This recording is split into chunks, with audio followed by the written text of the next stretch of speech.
So hi everyone, this is Kijabo Vlogs, a Filipino reactor based here in Saudi Arabia, and welcome back to my channel. Again, gawa na ito reaction video, ang Barda Compilation, because why not? Aatake tayo kung aatake tayo for today's video. Hindi. Walang may makakapagpigil.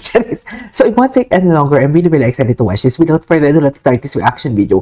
Sinearch ko ang David Lee Cauco in Siargao and David Lee Cauco na hashtag. Ito yung mga lumalabas sa atin for today's video. So baka may mga bagong video tayo. Ang nakita ko si Blair, may bagong upload si Blair for today's video. So, yeah, panoorin natin to. Anong atake? Ito na nga. Hindi na holding hands. Alam nyo, kung may maligaw man dito na kung may maligaw man dito yung naliligaw yung landas niya na mga bashers, ito na yung sasabihin ko ha. Ito yung sasabihin ko, dear, buksan nyo yung mga utak ninyo. Kasi bukas kami sa mga pinapakita ninyong video. Bukas ako sa pinapakita ninyo mga video. Pero hindi pwedeng ito lang yung basihan natin para sabihin ninyo na girlfriend ni David ang kasama niya. Diba? Aminin natin tumama ang nagbigay sa inyo ng impormasyon na pupunta sa Siargao, na may kikitain si Siargao. Pero hindi ba tumatak sa utak ninyo or sumagi malang sa utak ninyo na parang baka nalaman niya ahead of time in schedule ni David Lee Cauco? Hindi ba yung pumasok sa utak ninyo na baka may espiya sa loob at nag-spill na ito si David pupunta sa Siargao pero hindi dahil sa girl kundi may business na asikasuhin, and right after that may mga collaboration na mga gagawin. Eto, mahinahon ako hindi ako mang-aaway, okay? Hindi ako mang-aaway. Ang gusto ko lang din talaga, baka may maligaw din kasi na landas, di ba? So, tanungin nyo na lang yung sarili nyo na baka may nakaalam ng unang schedule ni David, and right after that, ginawa na ng kwento. Kasi hindi malabo yun mangyari po, mga mahinang nilalang. Mga kakult, mga kakulto. Hindi malabo yan kasi alam nyo bakit? Sa mga videos na pinapakita natin at ibinibalita nila, yung mga videos na ginagawa nila ng sarili nilang istorya, pabor sa kanila. Ako, I can accept the fact na may mga nakikita akong video. Oo, may inilabas kayong video. Pero kasi yung istorya sa linalabas ninyo at sinasabi ng video is hindi Unang-una, gusto ko lang din sabihin sa inyo, hindi ako dilulu because I never said na magkarelasyon si Barbie and David. I never said that. Paulit-ulit kong sinasabi, hindi ko talaga yan sinabi. Siguro sabihin na lang natin may something special akong nakita sa kanila or kahit nalaman man lang. Pero huwag nyo namang pilitin na maniwala ako sa inyo. Tapos kung hindi ako maniniwala sa inyo, tapos tuloy ang content ko dito, sasabihin ninyong, ako, fake news peddler, dilulu and everything. Hindi lang naman, dear, ang mga viewers ko, mga dentista, mass communication student, may sinabi sa buhay, sa palagay nyo, mabibilog ko yung ulo nila. Kung gusto ko mabilugin ang ulo ng mga viewers ko, sana dati pa, nag-boom. Kahit sabihin mong hindi totoo, kahit sabihin mo yung hawak ko ditong literato na alam ko na wala pa yung mga chismis yung Alex, inilabas ko na yung for the views, kahit hindi ko siya ilabas at gagawa na lang ako ng kwento dito. Kasi hindi ko gawain yan, dear. Tapos ngayon ko question yung credibilidad ko. Dear, mukha pa lang, walang-wala ka na. Ganda. Dear, alam mo ba na sinasamba to ng Arabo? Sinasamba to, pero masikip to. Siyempre, galit na naman kayo. Bakit ka pa masaya ngayon, KJ? Sikretong malupit. Sikretong malupit for today's video. Kasi nga may nag-text from Paris, France. Ay, hindi na pala from Paris. Nasa Pilipinas na siya for today's video. Anyways, bakit? Yun lang yun ha. Palalan to sa mga mahihinang nilang. Please isipin ninyo, kung kaya nyo pang tumawid sa kabilang linya, tumawid na kayo. Lipat na kayo sa amin. Mas masaya dito. Diba hindi nyo naisip yan? Iba talaga ang kwento sa mga video na nilalabas. Lipat na kayo sa amin. Ito yung radical na pagmamahal. Ito yung kakamping na pagmamahal for today's video. Lipat na kayo sa amin. Masaya dito. Oo, masaya dito. Alam mo, sa ginagawa natin mga matatapang na nilang, mawawala na talaga siya ng viewers. Sa totoo lang. Kasi hindi naman tayo dito, hindi naman tayo nagdidululo eh. Kumbaga, pinapaintindi lang natin. Pinapaintindi lang natin sa mga mahihinang nilalang kung ano yung mga nakikita natin na dapat din buksan ng mga mahihinang nilalang ang kanilang mga kokote for today's video. Kasi alam mo sila bakit. Close-minded na yan sila. Hindi na yan sila tumatanggap ng tama or mali. Hindi na kung ano yung narinig nila, yun na yun. Charis! Yun na yun. Mga sinaunang utak, gano'n na yun. Charis! Totoo. Conventional for today's video. Ganyan yung mga, ano nila, ganyan yung mga kukote nila. Pag sinabihan mo yan, oh, si Anes, gumaling na hindi na yan magre-research. Hindi na yan mag-check ng fact. Hindi na yan magpa-factual check.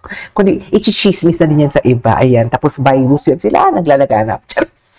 Kaya alam nyo kayo, kung isipin ninyong mabuti mga mamshi, ako'y umaapila sa inyo for the sake na malinis ang pangalan ni David Licauco na wala siyang ginagawang masama. Pero kasi, ano kaya cryptic post ni Mami Ami? Naguguluhan din ako. Si Mami Ami kasi sumali pa talaga sa chika natin for today's video. Naguguluhan din ako. Or maybe because nakikita, baka pa umutang lang talaga kay Mami Ami. Kasi may mga two sisters na sinasabi si Mami Ami sa kanya mga post di ba?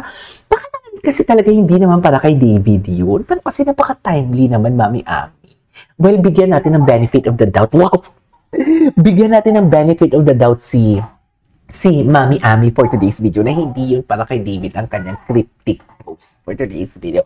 Basta ang importante, kailangan lang natin isaksak sa mga kukote na mga mahihinang nilalang ng mga video na pinapakita dito for today's video or mga picture is mga gawa-gawa na lang nila talaga na storya sa kanilang pansariling interest. Kasi iba ang nakikita natin for today's video. Alright, katulad nito, nag-holding hands daw, pero nag-appear naman pala. Or may inabot na bottled water naman pala for today's video. Iba din. Iba. Actually, tahimik din naman sana ako. Hindi ko siya papakialaman or ano. Pero siya kasi yung unang nag-tag sa akin na fake news eh. Hindi ko siya pinapakialaman. Bilib na bilib pa nga ako sa kanya dati, di ba? Sa mga video niya na nakaw. Na screen record tapos post pagkakakitaan niya. Bilib na bilib nga naman. Bilib na bilib dati ako sa kanya. Pero ngayon hindi na ako bilib sa kanya kasi inaway niya ako una. Wala pa tong mga Alex na to. Sinasabihan niya yung mga viewers niya na fake news daw ako. Di ba aminin niyo yan? Na fake news daw ako. Kasi ang gusto niya talaga, makuha niya lahat ang viewers. Kasi di ba aminin man natin, siya talaga yung malakas dati sa Barda. Nagsilputan yung mga maninipis at masisikip na si Madam Pickles, si KJ Avelino Vlogs, si Dareds Vlog, si Dareds matagal na din ata yan, di ba? Si Dareds, sino pa? Si Madam Dawat, si Ma'am Dawat na tinatawag ninyo for today's video. Sino pa? Si Barda United. Ngayon, may kahati na siya sa pangchicha. Tapos ay mga viewers ko, may mga nagbibigay ng $10, $20, $10, €5, €10. Oh, di mo kaya. Si Ma'am Cornelia. Kala mo taga Paris, France si Ma'am Cornelia. Hindi si Ma'am Cornelia ba? Basta Cornelia, may isang Cornelia pa akong viewers dito for today's video. Viewer na perfected. Charis. Sa palagay nyo, yung mga may sinabi sa buhay, magpapadala yan sa dilulo ko. Or maybe because dahil gusto lang nilang masaya ang pinapanood nila.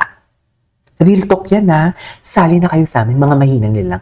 Sali kayo sa amin, mas masaya dito. Promise. Wala kayong makukuha dyan sa mga hate-hate nyo. Wala kayong makukuha dyan. Right after this, mga ganitong klaseng Siargao. Tingnan mo, ilang araw pa lang, oh. Ilang araw pa lang, patay na ang issue sa Siargao. Because of flop, wala ng season 2. Kaya dito na kayo sa amin, kahit lumang video, ginagawa natin mabuhay. Nabubuhay natin yung mga lumang video. Kasi masaya lang eh. Diba? Can you just imagine, 35 na ako next month, pero ang nipis ko, magiging proud ba ako dyan sa buhay ko? Bakit naman kasi manipis ka, KJ? So without further ado, let's start this reaction video. Diba? Punong-puno ng chika. Na may inabot lamang siya na I think Mm.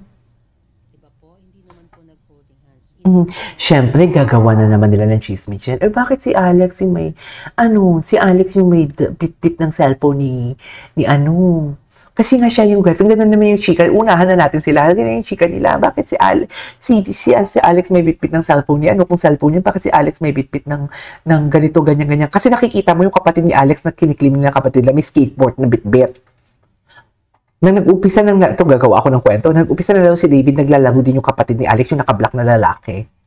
Kasi sabi niya kapatid ni Alex yun, di ba? Kahit hindi naman napatunayan na kapatid yan. Sabi natin kapatid yun, sakyan natin yung gusto nila. Kasi naglalaro ng skate. Si Alex na yung natira doon. Kasi lahat ng mga kasama na lalaki ni David naglaro din ng basketball. Actually, hindi lang cellphone ni David ang hinawakan ni Alex dyan.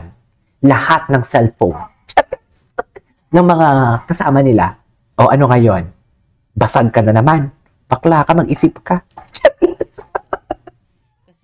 Ganun talaga. Ay, alat yung body decide daw sabi. Sige, panoorin natin dito. Ikaw, Ginoo, hubad ka ng hubad. Tingnan mo yung kamay, ibang-iba talaga. Sabi nila na ipit daw. So, paano mo ma-explain yung parang kita pa nga ang balahibo ng foreigner na kulay puti sa arms? Sige nga, paano mo ma-explain doon? Kasi naipit daw. Sige, mami. Tapos mami, kung si David yun, sige, ikaw na tanungin ko kung si David yun na nakakandong, anong meron? Nangigigil ako eh. Tinatawanan na lang talaga namin. Maawa kayo sa sarili ninyo. Tinatawanan na lang namin kayo. Bakit ka ba masaya, KJ? Anyways, putulin muna natin itong video na to kasi masyado lang mahaba. This is KJ of Vlogs and see you on my next vlog. Bye!